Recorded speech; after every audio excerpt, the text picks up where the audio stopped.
ata-anamni aman qilgin ey güzel hayat. Dostlarımni aziz qilgin ey güzel hayat. Armanimni bayon qilgin ey güzel hayat.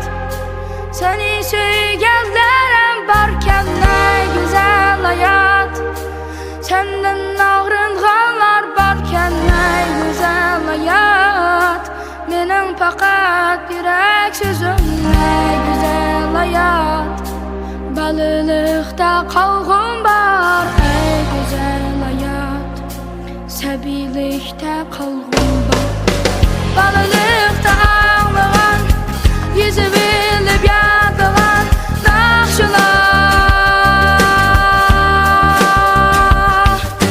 Ko'rsan ko'rgin kelar qadamlarda gullar yaxshilar.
Balılıqda qolg'um bor ey güzel hayat.